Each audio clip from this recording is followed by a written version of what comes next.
Buen día, gente querida, gente que nos acompaña en este espacio tan bonito de conversaciones que tenemos de lunes a viernes, de 8 a 9 de la mañana.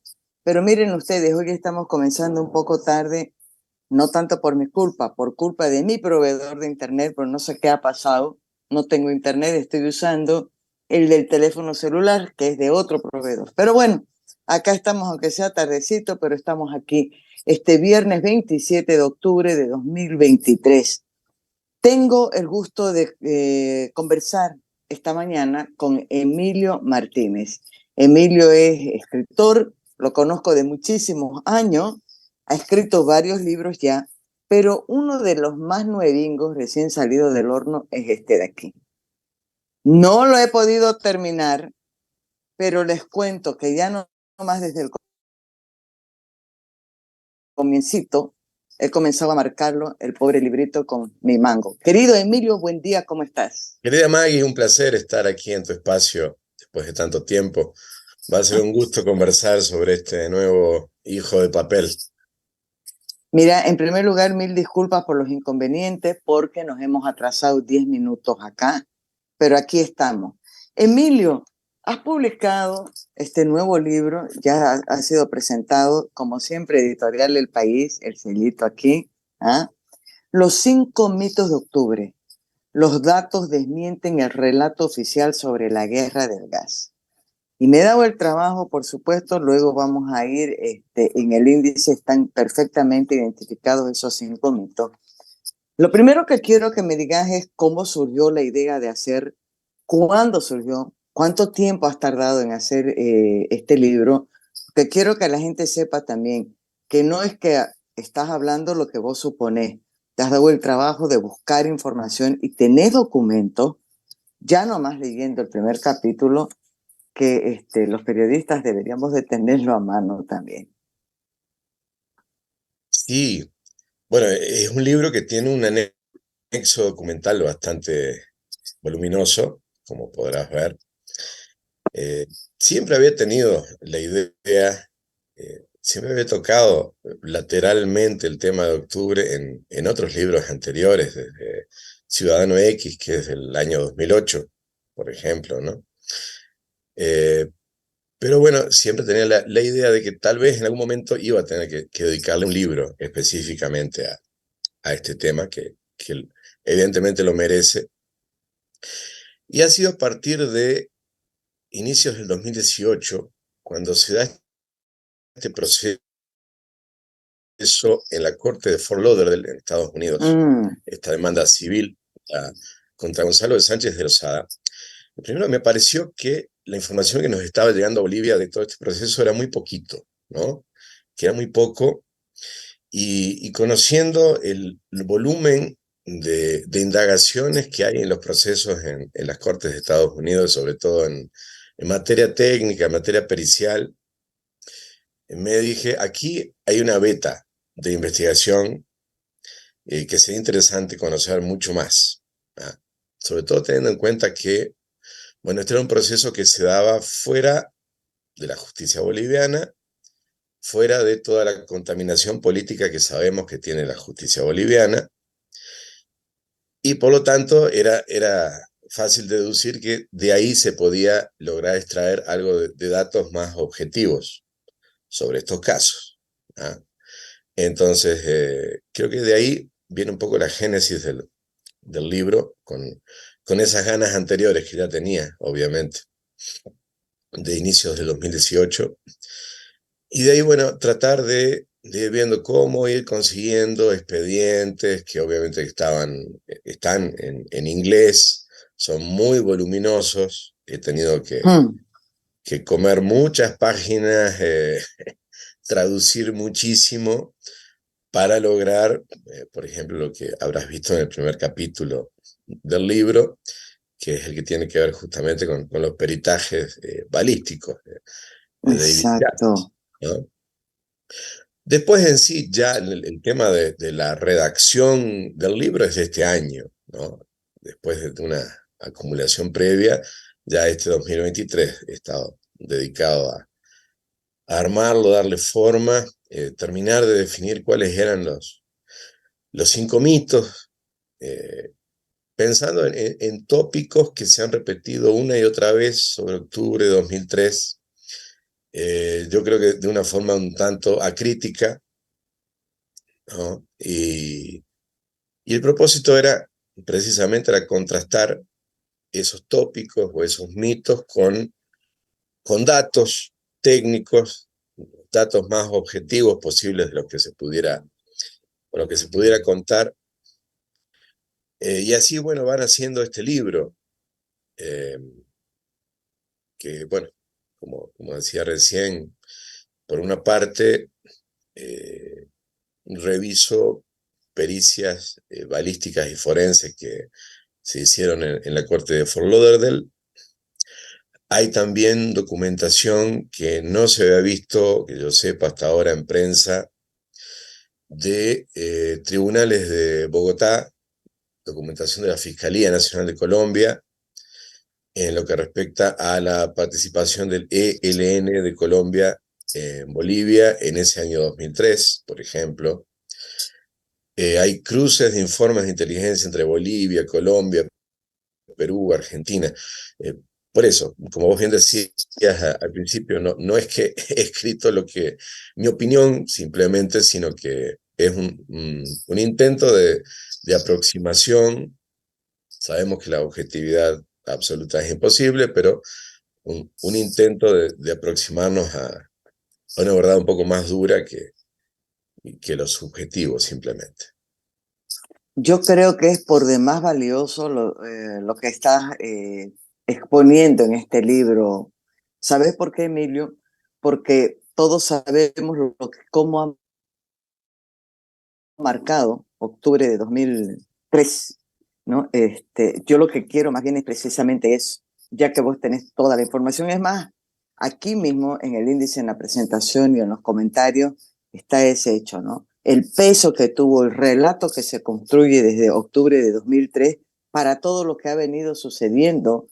Después vos mismos nombrás aquí el tema de Porvenir, lo ocurrido, y lo tengo marcado, pero mira, mis marcas son muy chistosas porque también no las pillo ahorita, o está acá adelante, no. Después la voy a buscar. Eh, Quiero que de entrada, para la gente que todavía no tiene idea de qué estamos hablando, lo voy a volver a mostrar, nos digas, en primer lugar, cuáles son esos 5 mitos y cómo los identificaste los mitos. O sea, ¿qué trabajo hiciste para poder? Porque para mí la parte más difícil cada vez que voy a hacer cualquier cosa es ordenar. Ordenar los datos y saber por dónde voy, ¿no? Hacer el mapita de lo que querés describir. Ujú.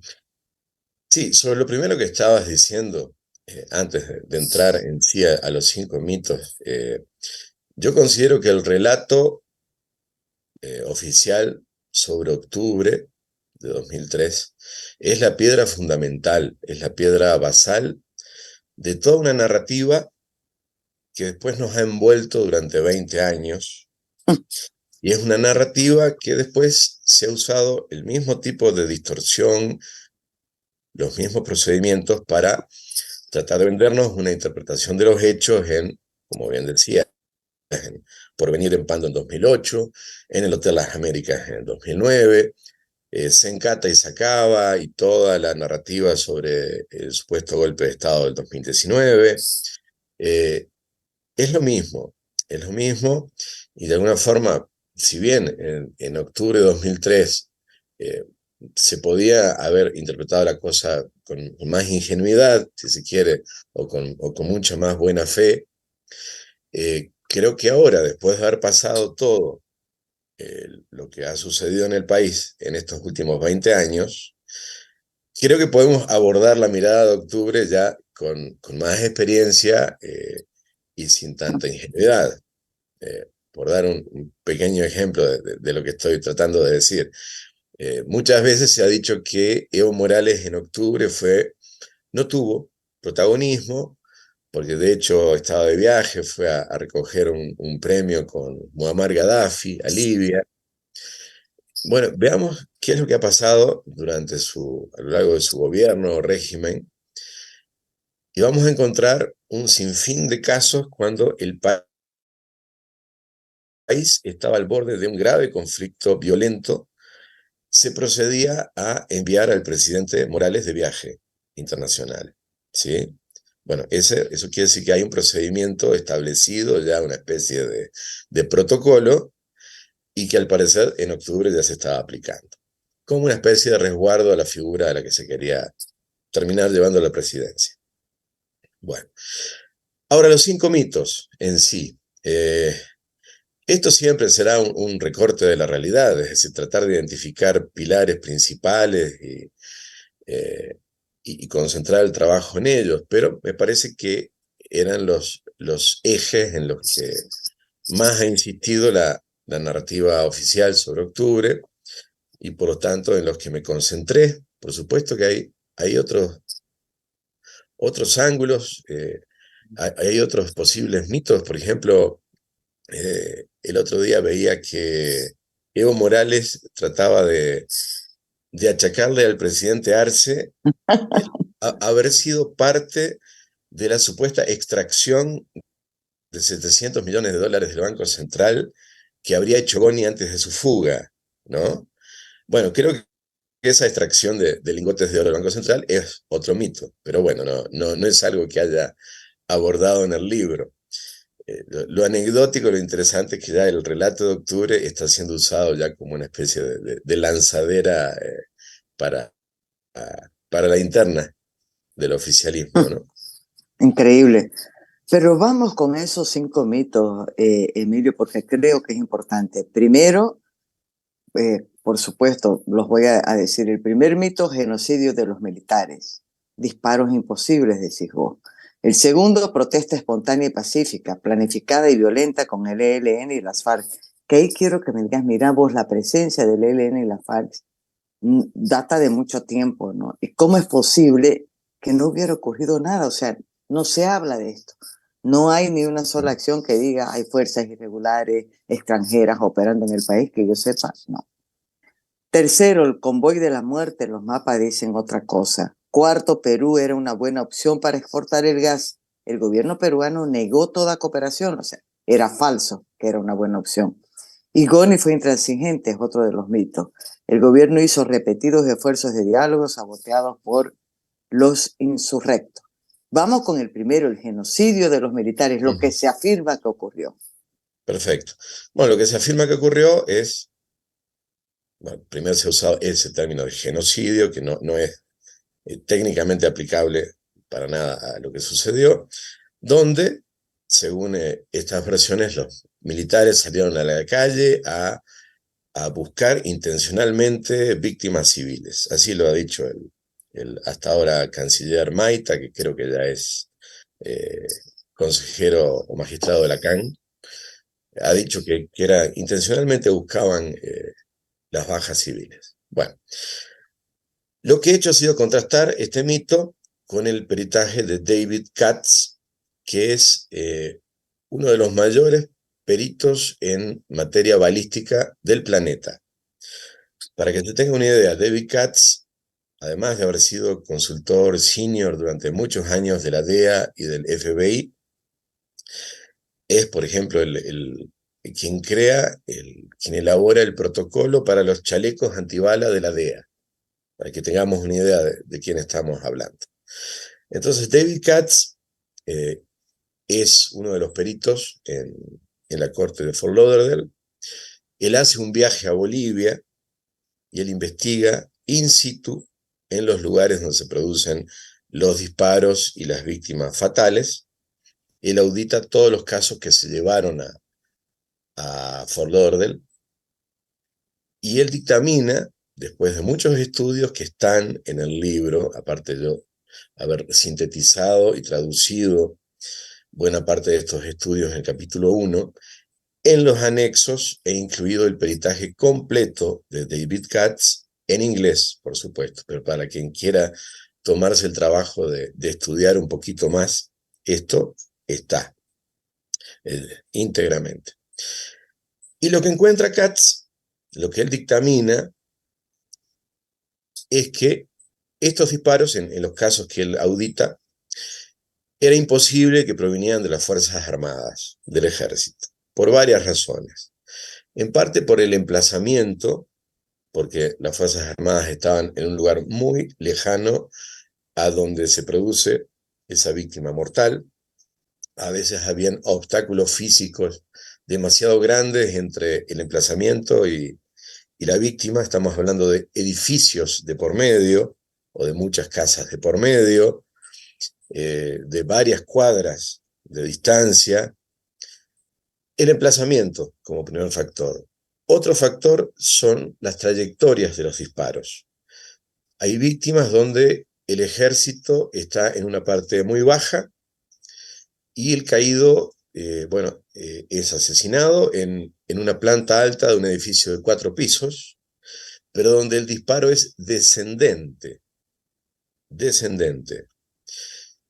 Por lo cual, Katz llega a la conclusión de que esto era más coherente con disparos hechos desde las serranías circundantes. Vamos a ver ya quiénes podían ser quienes hacían estos disparos. Por último está el tema de los proyectiles, que los proyectiles no se correspondían con el tipo de armamento del ejército, sino más bien con fusiles Mauser, como los que se habían visto 2 días antes de los sucesos en por lo menos 150 civiles armados en Warisata. ¿Ah? Entonces, aquí se abre la pregunta fundamental, la interrogante clave, que es, si estos disparos eran imposibles de parte de las Fuerzas Armadas, ¿quién más estaba disparando en octubre? Porque si es así, hay victimarios impunes, ¿sí? Esto resumidamente es el mito 1, el capítulo 1. El capítulo 2, con el segundo mito, vamos a empezar a encajar las piezas de quienes posiblemente estaban disparando en octubre. El segundo mito es el que dice que fue una protesta espontánea y pacífica. Bueno, aquí yo por una parte reviso un congreso que se da en Cartagena de Indias, Colombia, que se llamó el Proyecto Amazon, que fue básicamente la reunión de los directores de servicios de inteligencia de toda América del Sur. Y ahí, en esta reunión, concuerdan, cruzan información y concuerdan en que en ese año 2003 había una presencia muy fuerte de la FARC en Bolivia, y no estamos hablando de 2 o 3 elementos, sino de por lo menos 70 soldados de la FARC, así es la jerga que usan, soldados, en ese año. Esto se manejaba una lista de 70 nombres. Argentina, por su parte, coteja estos nombres y encuentra que 50 de ellos se habían estado moviendo a través de la frontera entre Argentina y Bolivia. Es decir, es una información cotejada. Evidentemente, los otros 20 lo harían a través de los otros países limítrofes. ¿Ah? Eso respecto a la FARC. Respecto al ELN, es peor todavía la situación. Aquí hay en el libro una primicia.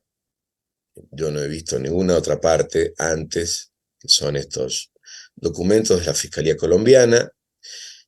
Son declaraciones, un testimonio ante un tribunal de Bogotá que hace un ex integrante del ELN, Jorge Martínez Pinzón, que él fue en Colombia ayudante de Francisco Pacho Cortés, que fue quien estuvo delegado de armar en Bolivia la estructura del ELN boliviano.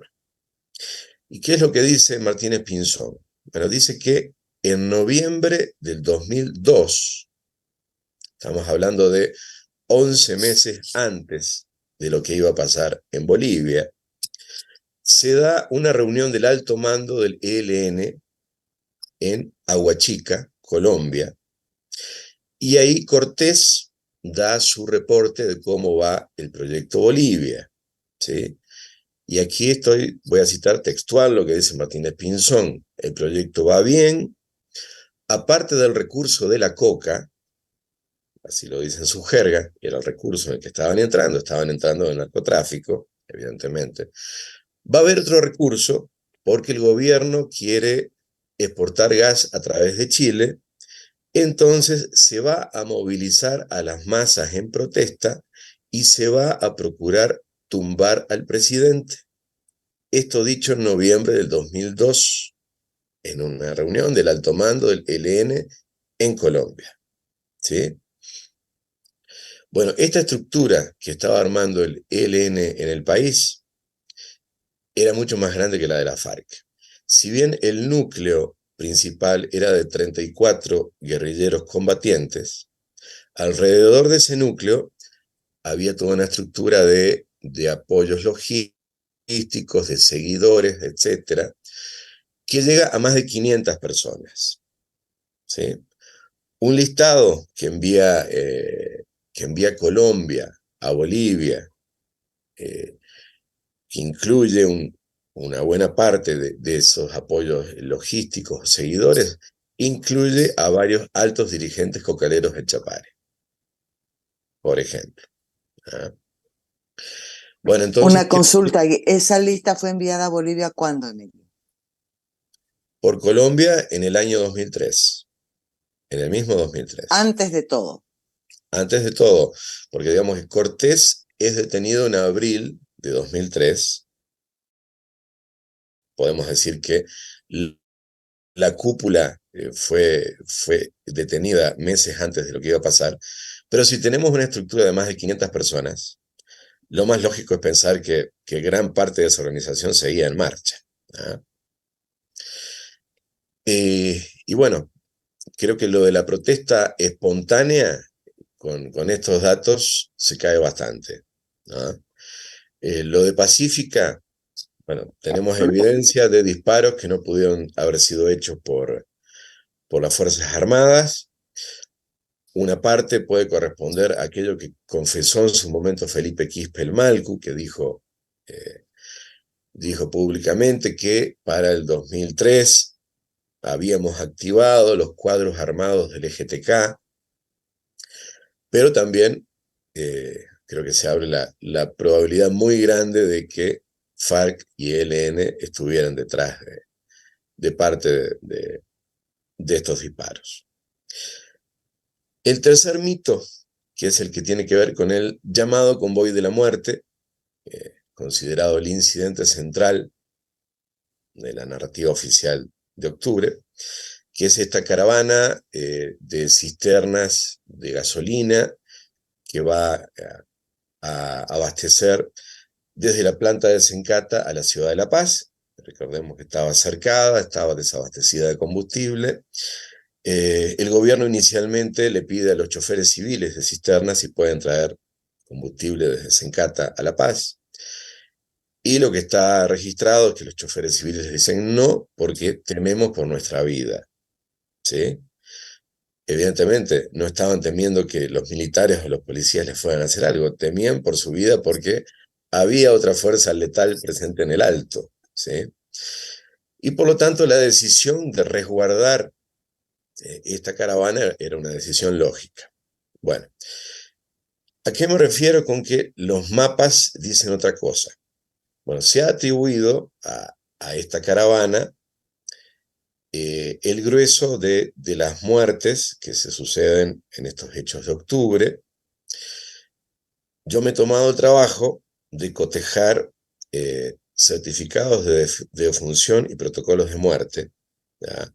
Uno por uno de las personas que caen en ese día. Y te puedo decir que en la mayoría, más de la mitad,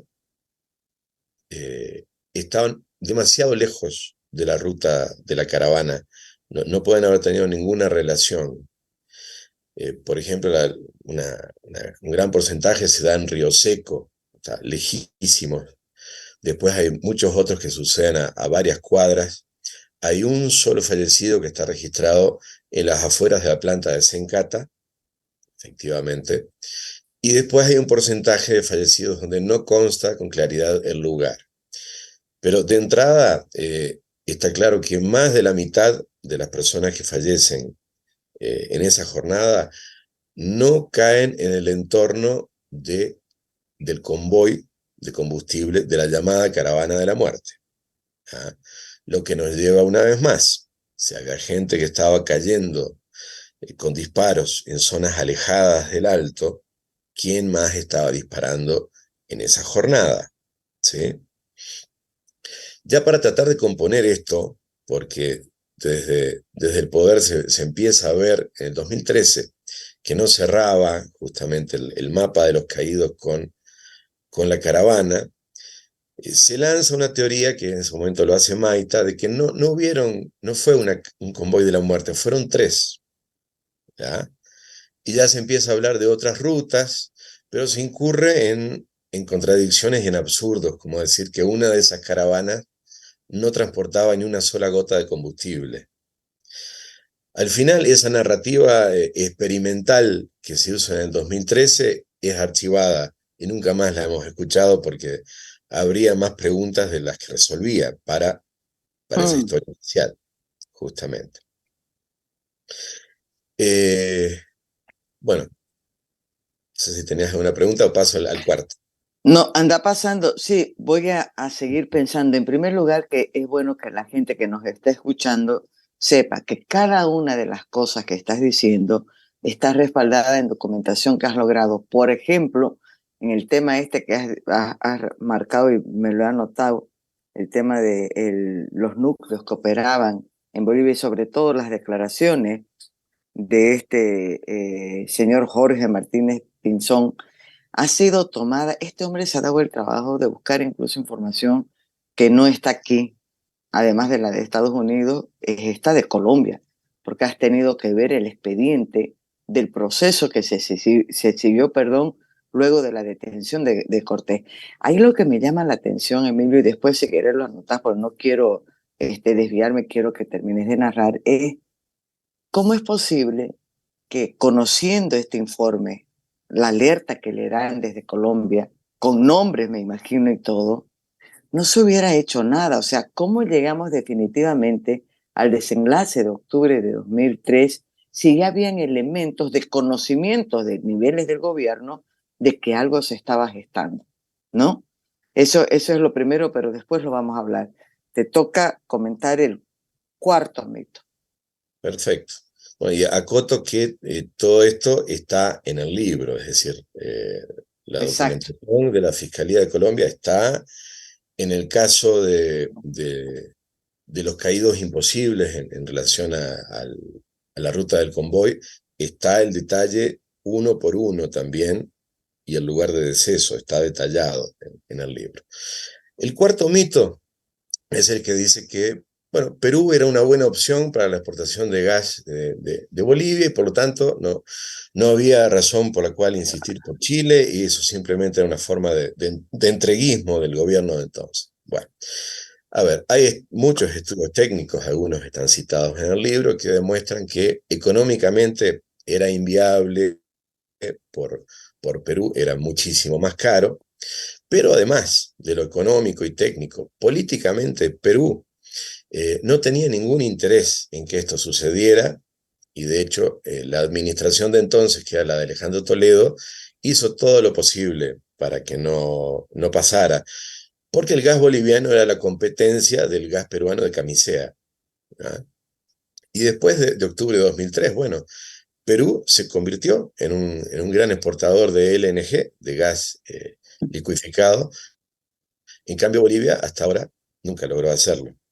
Entonces, hay por lo menos dos circunstancias bien registradas cuando Bolivia le pide, cuando inician estos conflictos, es todavía en septiembre de 2003, le pide a Perú un par de helicópteros para rescatar población que estaba secuestrada o retenida en Sorata, y Perú le dice que no. ¿Ah? Es decir, querían que evolucionara el conflicto Es boliviano, ¿no? correcto, mira vos, Después, más adelante, le piden mira. a Perú, a Toledo, le piden carros hidrantes, estos carros lanzagua, ¿sí? Para enfrentar motines de manera no letal, digamos. Nuevamente, el gobierno de Toledo niega esto también.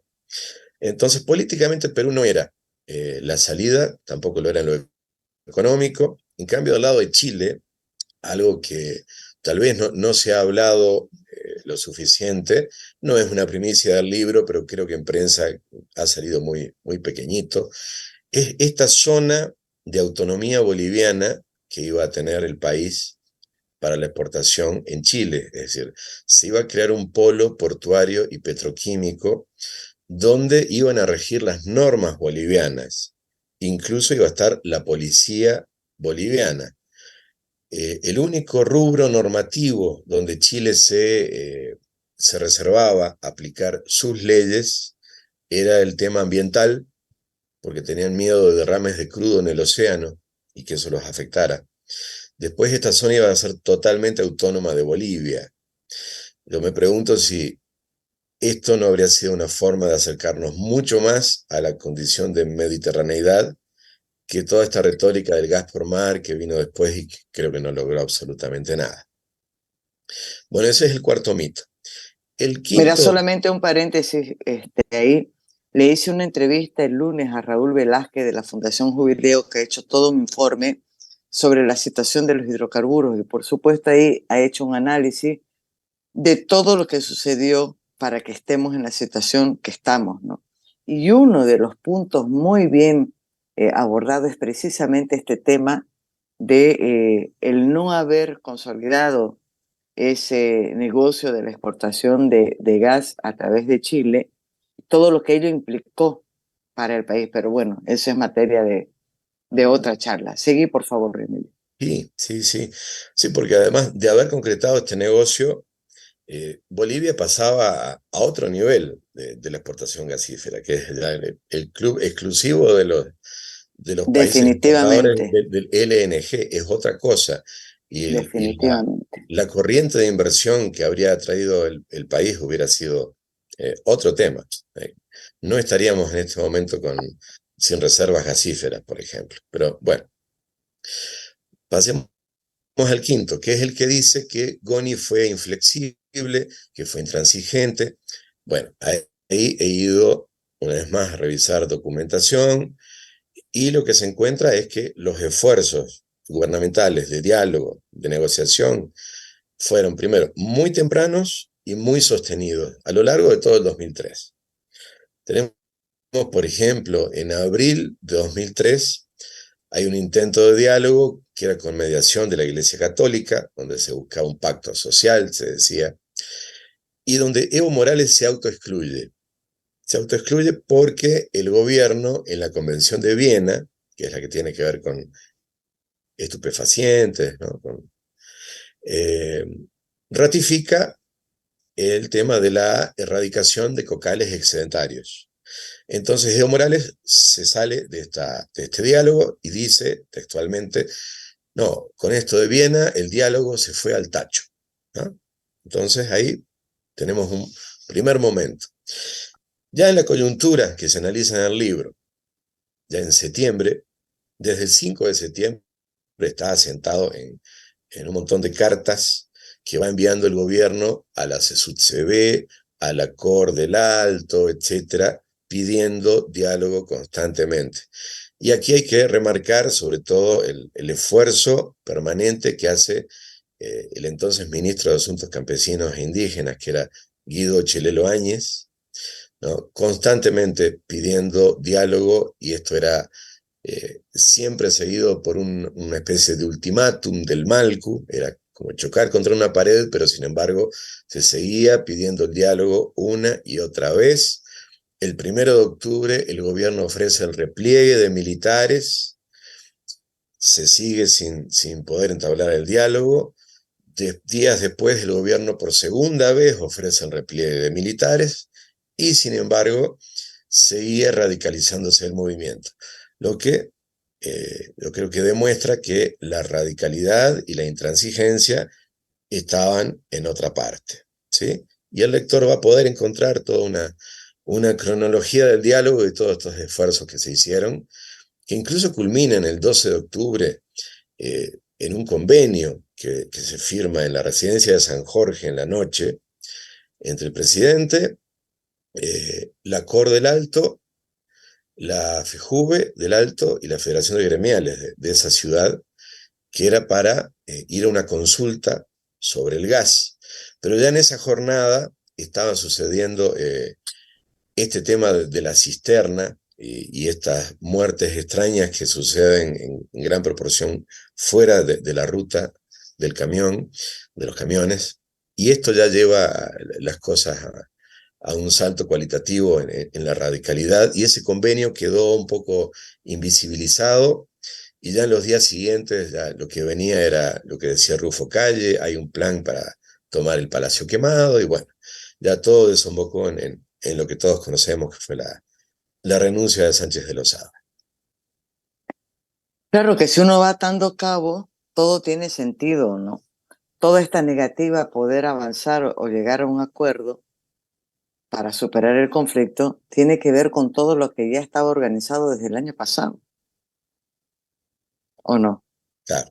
Si uno va siguiendo el hilo de cada uno de estos puntos que vos has marcado, ahí yo digo, ¿hasta qué punto, mira vos, puede ser superior la habilidad de estos grupos irregulares que se mueven en el anonimato? Y eso que ni tanto, porque ahorita quiero que hablemos más de eso. Sobre todo lo que puede ser una racionalidad, ¿no? O sea, ¿en qué estado, en qué situación estaba Bolivia en ese momento para que esto hubiera dado resultado? Digo, como uno dice aquí, para que hubiera cuajado la idea o el proyecto, el propósito. ¿Dónde estaban las fuerzas? Yo ahorita no tengo mucha memoria de cómo era el juego que había entre las fuerzas políticas, ¿no? Porque por ahí muchos también querían que se vaya Goni, no necesariamente eran del ELN, ni del MRTK, ni de lo que es hoy el MAS, o sea, de los cocaleros. Mira, un guión muy parecido al que se aplica en Bolivia en el 2003 es lo que se va a ver en años más recientes en Chile contra Sebastián Piñera y en Colombia contra Iván Duque. Sebastián Piñera, hará cuestión de 2 semanas atrás, dijo que lo que él vivió fue un intento de golpe de Estado no convencional. Bueno, parece que lo que hubo en Bolivia en el 2003 fue un golpe de Estado no convencional exitoso. En el caso de Colombia hay incluso actores en común, porque el ELN ha reconocido, ha confesado que fue parte de lo que ellos llaman la lucha urbana, ¿sí? Pero Bolivia, a mi entender, fue una especie de laboratorio político-social donde se aplicaron estas metodologías por primera vez, que después iban a ser aplicadas en otros países. Eh, Creo que con 3 grandes objetivos y bueno, con resultados desiguales. En el caso de Bolivia, objetivo 1 era derrocar a un presidente constitucional y democrático, se logró. Segundo objetivo, forzar un proceso constituyente, aunque no estuviera inserto en el ordenamiento constitucional vigente. Y tercero, generar un estado de inestabilidad política tan fuerte que favoreciera la elección de un candidato de izquierda populista con el discurso de que iba a ser el único que iba a poder garantizar la gobernabilidad social. Se lograron los 3. En el caso de Chile se lograron 2. No cae Piñera, pero sí se logra forzar el proceso constituyente y luego la elección de Boric. En el caso de Colombia, lograron solo el tercer objetivo. Pero básicamente esta es la vía por la que acceden al poder Evo Morales, Gabriel Boric e Iván Duque, ¿no? A través de esta suerte de guerra de baja intensidad, que algunos han llamado lucha urbana, guerra revolucionaria molecular, algunos nombres más extraños, pero básicamente es lo mismo y se repiten metodologías y actores. Ahora, sobre algo que preguntabas hace un rato, ¿por qué no se hizo nada? Exacto. ¿Por qué no se reaccionó? Bueno, por una parte, yo creo que hay que tener en cuenta que en febrero de 2003 había habido este conflicto muy grande con la policía boliviana. Recordemos que llegan a haber disparos de francotiradores policiales hacia el Palacio de Gobierno en febrero, donde hay un disparo que cae en el despacho presidencial, otro en la antesala del dormitorio, otros dos en otros lugares que no recuerdo en este momento.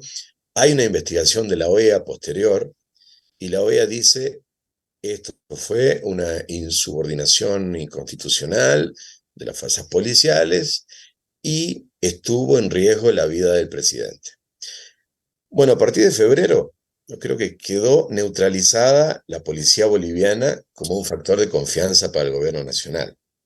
Es decir, si había un nuevo conflicto, la policía difícilmente iba a poder ser una fuerza confiable para el gobierno. Creo que desde febrero estaba dibujada la trayectoria que iba a que en el próximo conflicto iba a ser los militares quienes se iban a tener que encargar de los motines que hubieran. ¿Ah?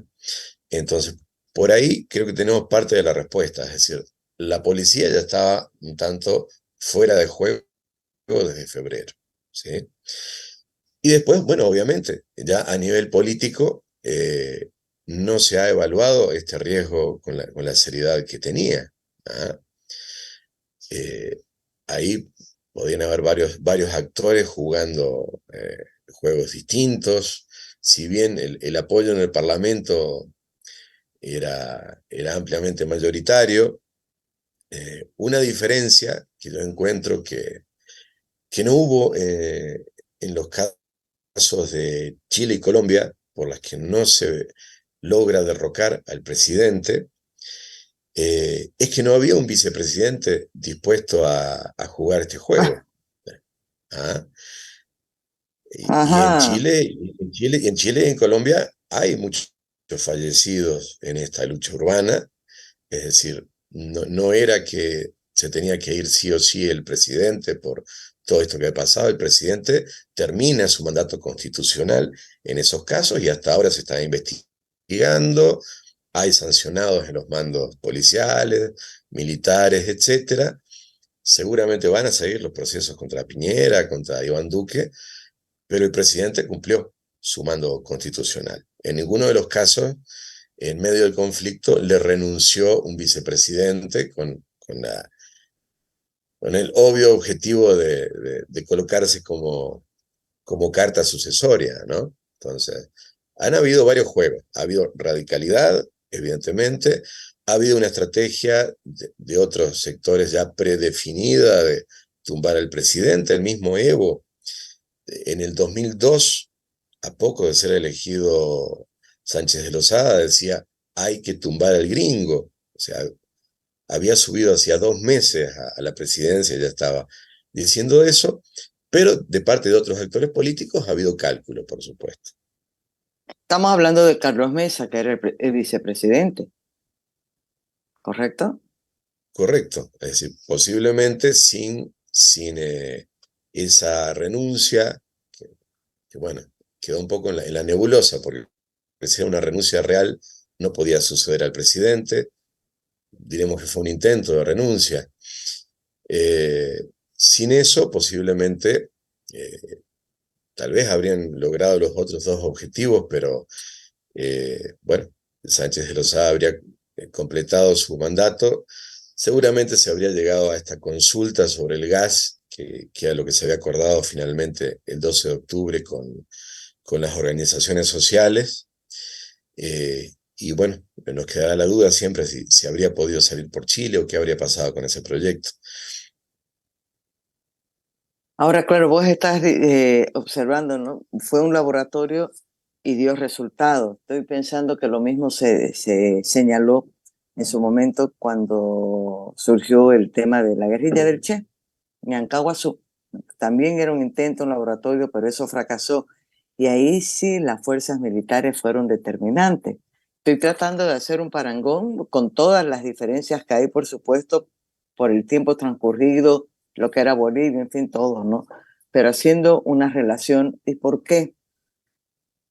Por esta preocupación, o sea, desde hace mucho tiempo hay fuerzas irregulares que están actuando en la región y particularmente en Bolivia. No es una novedad. Hay informes de inteligencia como los que vos estás refiriendo, que fueron dados a conocer en el caso de Bolivia de manera oportuna, y no se hizo nada. Y lo que ha pasado es que esos grupos se han ido consolidando y fortalecidos.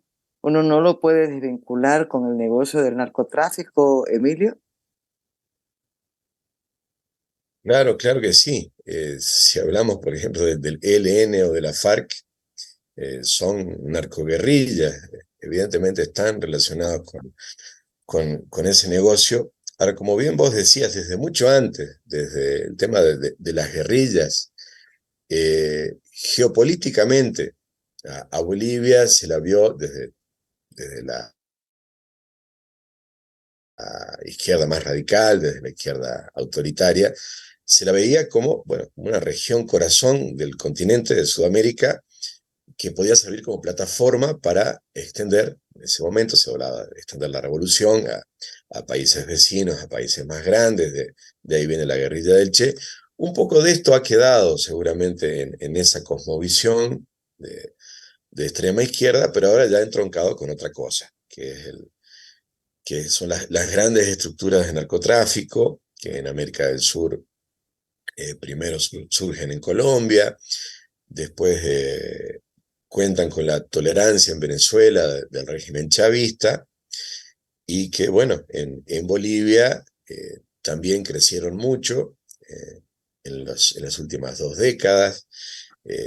Muchas veces aquí se ha hablado, un ex ministro de gobierno decía, no, aquí no hay cárteles, pero hay clanes, Mm. ¿no? Bueno, llamémosle clanes del narcotráfico. El tema de la presencia de la FARC en el Chapare, años después, se ha vuelto a hablar varias veces, ¿sí? No tal vez con la entidad, con este volumen que hemos visto que había tenido en el 2003, pero sí los llamados emisarios de la FARC en el Chapare han estado constantemente. Bueno, Entonces, sí, no, seguí. sí, No, eh, iba a decir que siguen estando. claro, claro. Con el agregado ya en años más recientes de los cárteles brasileros, del PCC, del Comando Vermelho, ¿no? Eh, que tienen una influencia muy importante. Y bueno, esa es la historia del país en los últimos 20 años. eh, por eso me parece importante investigar el pasado para entender mejor el presente y tal vez para tratar de evitar repeticiones en el futuro. Y prever el futuro.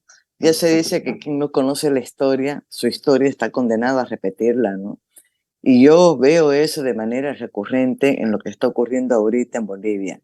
Y el domingo precisamente publiqué algo sobre eso porque, digo, no es por falta de señales, ¿no? Y a veces la sensación que tenés es que los que están ahorita en el juego político, que tienen protagonismo, representación, lo que fuera en el escenario político, parece que han nacido en el 2022 o el 2023. No solamente ellos, creo que también yo apunto a muchos actores de lo que se llama la institucionalidad, ¿no? Cruceña, boliviana, lo que fuera, estoy hablando de empresarios, de otros tipos de organizaciones de la sociedad civil, que parece que no se dan cuenta con qué gobierno están lidiando. Digo, ahora, claro, en un gobierno como el que estamos ahorita, no importa si es a la cabeza de Arce, ya lo fue a la cabeza de Evo, poquísima voluntad va a haber de poder llegar al fondo, investigar y ver dónde están actuando estos grupos irregulares. Es más, ya no se trata solamente de ellos. Mañana se va a recordar 2 años del caso Las Londras, ¿no? Estamos viendo grupos armados que están operando, pero ya sin ningún tipo de cuidado ni de reparo en la toma de tierra. Bolivianos, pero se han detectado también este, argentinos, sobre todo. ¿Te acordás del caso de Facundo? Creo que era el nombre. El guerrillero Sí. argentino que estaba en el conflicto de Montero, Molares, Molares, pero era Facundo, ¿no? ¿sí? Molares, exactamente. Entonces, claro, va a haber poquísima voluntad y digo que se puede hacer. Es más, este caso de 2003 dio pie a varios procesos. Hasta ahora vos sabés que mucha gente ha tenido que irse precisamente por eso, entre ellos Chelelo, ¿no? Pero también ha dado pie para procesos internacionales, como ha sido el juicio que le han seguido a Goni. Y digo, ¿por qué es tan difícil, o ha sido tan difícil poder revelar todo lo que vos estás revelando ahora, casi, ¿cuánto? 20 años después, no casi, 20 años después. Así es, así es. Una acotación, Facundo Molares había sido integrante de la FARC, justamente. ¿Ah? Con Claro, esos antecedentes, él llega a Montero como parte de una célula de lucha armada. ¿Ah? Eh, y al parecer todo indica que fue responsable de dos muertes en el Puente de la Amistad, de dos activistas cívicos, y esas muertes siguen impunes. Molares, a poco de subir el actual gobierno, es enviado a Buenos Aires con el único requisito de que tenía que firmar un cuadernillo en el consulado de Bolivia en Buenos Aires cada 15 días. Listo, bueno, ha fallecido recientemente en una protesta en Argentina. Eh, bueno, me decías, ¿por qué es tan difícil llegar a la verdad tantos años después, ¿no? exacto. Eh, Pensando que bueno, aquí operan, qué sé yo, servicios de inteligencia de la DEA o de lo que sea. sí. Bueno, creo que ese momento de octubre fue un momento de construcción de hegemonía, ¿no? Y logran construir hegemonía cultural y mediática también. Es decir, se logra imponer una interpretación de los hechos que le ponía la alfombra roja al proceso político que venía después, ¿no? Creo que muchas veces estos sucesos, la forma de verlos de otra manera es con tiempo, justamente. Es con tiempo y con lo que hablábamos al principio, con el bagaje de experiencia de lo que pasó en sucesos posteriores, ¿ah? Que nos permiten leer las cosas con menos ingenuidad, ¿ah? Viendo ya cómo nos quisieron vender gato por liebre en Porvenir o en el Hotel Las Américas, etcétera. Creo que ya uno tiene las antenas más afinadas para, para tratar de entender qué es lo que hay detrás de las cosas. Y bueno, lo otro ya es un trabajo de recopilación documental y técnica que en este caso específico mucho de eso se abrió gracias al proceso en Estados Unidos, en Fort Lauderdale. Mirá vos, por eso digo, y el caso siguió, y aquí es como que no hubiera pasado, o sea, no nos hemos quedado con todo lo que se fue imponiendo en este relato sobre octubre de 2003. Pero ¿qué me preocupa? Mirá también lo que pasó, lo del Hotel Las Américas ha sido terrible, ¿no? Eso daba como para que hubieran ya acelerado un montón de investigaciones y ahí está, ya vemos cómo han quedado las cosas. Eh, a mí lo que me preocupa es el tema de cómo avanzan en su propósito y cómo logran además infiltrarse, ¿no? En varios lugares, en varios sectores, en varios niveles de poder o de decisión. Estoy pensando ahorita en la figura de Walter Chávez. No sé cuán importante o determinante es, pero hemos sabido cuál ha sido el rol que ha jugado Walter. Y es un tipo muy, muy hábil, al menos a mí me lo describen como un hombre así, muy inteligente, ¿no? Yo no he tenido la oportunidad de verdad de conversar ni de entrevistarlo. Alguna vez me hizo una llamada, me mandó un mensaje, me hizo una llamada, me acuerdo, hace mucho tiempo, pero nunca así de poder lidiar y de poder preguntarle muchas cosas también, ¿no? Walter Chávez, aquí es Vox Populi, es asesor del gobernador, aunque oficialmente niegan que así sea, ¿no? Pero en fin, ahí está. Lo más probable es que sí sea por todas las fuentes que yo he consultado y lo han dicho públicamente además. Ahí yo digo, ¿cómo logran eh, consolidar, avanzar. Mm.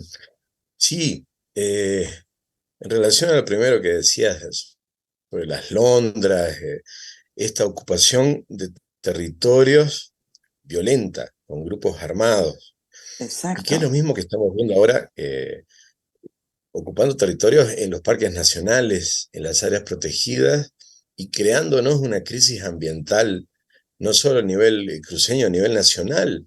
Eh, hay quemas que están llegando hasta la ciudad de La Paz. Y bueno, al punto de volver irrespirable el aire en Santa Cruz, es decir, ya no es una cuestión que tenga que preocupar solamente a los propietarios que son puntualmente invadidos en sus tierras. Esto es una crisis nacional y tiene que ver con estos grupos armados que van tomando territorios, ¿eh? Y es difícil que el gobierno actual pueda tomar cartas en el asunto. Tendría que distanciarse demasiado del legado de Evo Morales para hacerlo. Yo creo que aquí lo que corresponde en Bolivia se debería crear una guardia forestal, es decir, una rama especializada de la policía que se dedica a la protección de bosques, más allá de lo que hacen los guardaparques, que los guardaparques son botánicos, son zoólogos, por más que les diéramos, los armáramos, no podrían enfrentarse a este tipo de grupos. Y bueno, sobre lo último, sí, es sorprendente la capacidad de reciclaje de algunos ex altos asesores de Evo Morales para reaparecer en otro flanco político totalmente distinto. Y bueno, ¿cuál es la lógica de tenerlos ahí, no? la verdad que yo no entiendo muchas cosas, ¿no? Mira vos, a propósito de lo que está ocurriendo, ayer ha sido la noticia, en un proceso, pero así de más rápido que no sé qué, a 7 personas que han sido identificadas como provocadores de fuego, digo yo que deben ser nomás como carnada, no solamente que le iniciaron un proceso, ya están en la cárcel, en menos de una semana.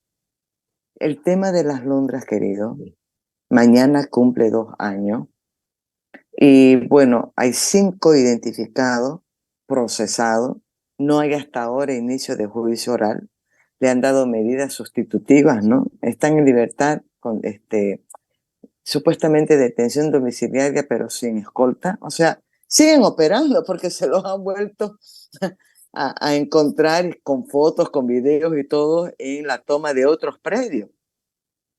Por eso es que te digo, esto no ha terminado. O sea, lo que ha comenzado antes de allá por los años 2000, inicios de 2000, no ha terminado. Está lejos de terminar. Claro, si es un proceso de toma de territorio, como al parecer es, esto todavía está en pañales, ¿no? Sí, y bueno, ¿qué podemos hacer? Primero, tomar conciencia de qué es lo que está sucediendo, de que no son hechos casuales, no son solo incendios accidentales, sino que hay todo este proceso, si se quiere, sí. Ahora, todavía hay temor para decir algunas cosas y llamarlas por su nombre, Emilio. Seguramente, seguramente. Y aparte, bueno, como vemos en el caso de las Londras, ha habido una afectación directa a la libertad de prensa, ¿no? Entonces tampoco hay la libertad total para ir y cubrir. Yo me pregunto ahora si un equipo de prensa se traslada a un parque nacional, a un área protegida, a uno de estos focos incendiarios principales, si van a poder entrar o si van a poder salir ilesos, ¿no? Si están presentes estos grupos armados.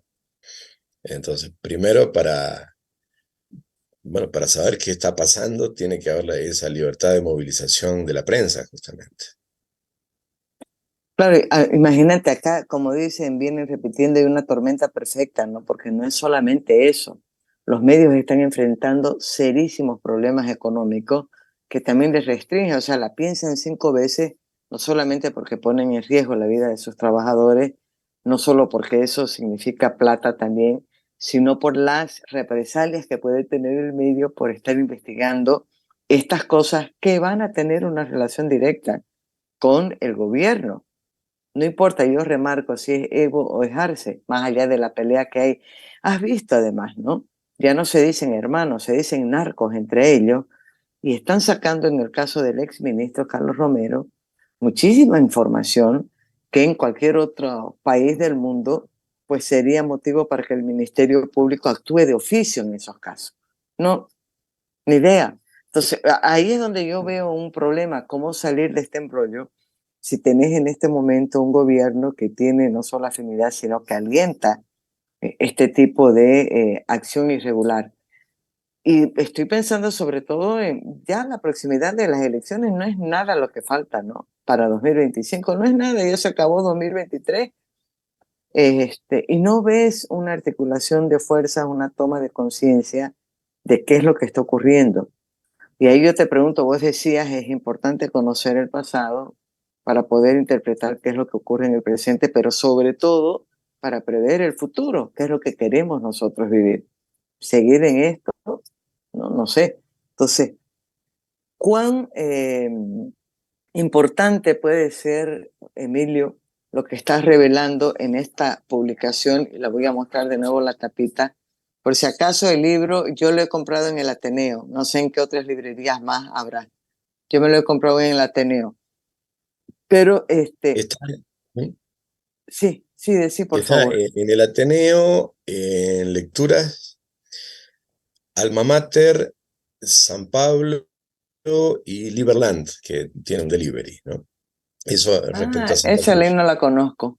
Eso Por en si Santa Cruz. acaso, Está en sí, San Cochabamba, Pablo, La Paz y ahorita Sucre. me vas a decir San Pablo, la librería San Pablo, porque es de mi querido amigo Nathaniel, está en la calle Beni, esquina Bolívar, en uno de esos edificios comerciales. Pero el libro está en todas partes, en los otros departamentos también, Emilio. Está en La Paz, en Cochabamba y Sucre. En La Paz ¿Dónde? son, en La Paz Si las son podés cinco, nombrar. sí, en La Paz son 5 librerías, es Yachaiguasi, Solo Libros, El Baúl del Libro, La Torre y Lectura. En Cochabamba están Amigos del Libro y en Sucre está la librería Rayuela. Esperamos llegar a Tarija A pronto. Tarija y a Potosí, y a Oruro, y ¿Sí? a Beni, y a Pando. Sí, sí, sí. Claro, lo que cuesta a veces es eso, ¿no? El tema de la distribución. Ahora, yo te había hecho una pregunta. ¿Qué esperás vos que pueda suceder después de la publicación del libro? Pero sobre todo por lo que estás revelando en el libro. Bien. Bueno, yo no creo que a partir de esta revelación se puedan detonar investigaciones judiciales, que sería en otro contexto, en otro país, lo deseable. Esto no creo que vaya a pasar en varios años, pero por lo menos podemos ir reabriendo el debate histórico, que además es importante, de cara al proceso político, es importante tener actores políticos que no solo vean el cortísimo plazo, que no sean reactivos a lo que se está haciendo en este momento, sino que tengan claro todo el proceso político de años en el que se está inmerso, para tener una visión estratégica de qué es lo que está sucediendo y hacia dónde va el país. ¿Ah? En base a esa visión grande, creo que ya se podrán plantear las movidas tácticas de cada momento, pero si no, el político va a estar simplemente reaccionando a lo que le lancen desde el poder. ¿Ah? Y bueno, aplicando un poco la misma lógica de ver qué sucedió antes para tratar de ver qué podríamos hacer en este momento. ¿Qué se ha hecho en casi todas las elecciones anteriores? Creo que en todas, desde el 2005 hasta acá, en materia de oposición, es improvisar Mm. alguna agrupación opositora 3 meses antes de las elecciones. Eso ha sido sistemático, en 2005, 2009, en el 14, en el 2019, y ahora tenemos un poquito más de tiempo, si bien en el 2024 tendrán que haber, según la LOP, la Ley de Organizaciones Políticas, tendrían que haber unas internas o primarias de los partidos, es decir, eso también acorta el tiempo. Pero si nos ponemos a pensar en articulaciones, alianzas, frentes desde ahora, habrá algo más de chance que ponernos a pensar recién 3 o 4 meses antes de las elecciones de octubre de 2025. Mira vos, súper, súper importante todo lo que estás diciendo. Yo voy a terminar de leerlo, el libro, Emilio, y quiero volver a conversar con vos, pero además creo que es importante generar algún debate a propósito de lo que estás revelando aquí. Y voy a tratar de ponerme de acuerdo con algunos otros amigos para ver si podemos en conjunto hacer como una mesita redonda y Ujú. bombardearte con preguntas. Bueno, cómo no, con mucho ¿Ah? gusto. Sí, con mucho gusto. De verdad que te agradezco mucho, mucho por tu tiempo para conversar con nosotros, pero también por tu tiempo para poder hacer trabajos como este, ¿no? Yo creo que la gente sí tiene que saber, como se publica tanto, a veces la gente cree que uno puede escribir un libro en 2, 3 meses y no es así, ¿no? Esto no solamente que te ha demandado un par de años como menos, buscando información primero y después poniéndolo en el papel, sino que también ya ese trabajo, este trabajo de los últimos 2 años, tiene pues una semillita y un antecedente que data de muchísimo más tiempo, ¿no? Es que me estoy acordando porque lo mismo pasa con el libro que ha presentado Cecilia Lanza, que tiene que ver con toda, en realidad inspirada en la historia de su padre, Emilio Lanza, pero que va entretejiéndolo todo con la historia del país. ¿Cuántos años? Creo que más de 10 años ha sido la maduración de ese libro hasta que nació el hijo, ¿no? No son trabajos sencillos, por eso digo, ya que está ahorita puesto aquí, en resumen, hay que sacarle el máximo provecho considerando sobre todo la coyuntura que ya estamos viviendo de cara a las elecciones de 2025. Una última reflexión, Emilio, para que nos despidamos, por favor. Sí, bueno, como bien indicabas, hay cosas que estaban embrionarias ya desde Ciudadano X, que es el 2008, ¿no? Algún par de ideas que después fueron desarrolladas en este libro. Bueno, creo que hay que conocer el pasado para entender el presente, evitar repeticiones en el futuro y tratar de orientarnos un poco más en los años que vienen, con una visión un poco más amplia, que no sea solo reactiva.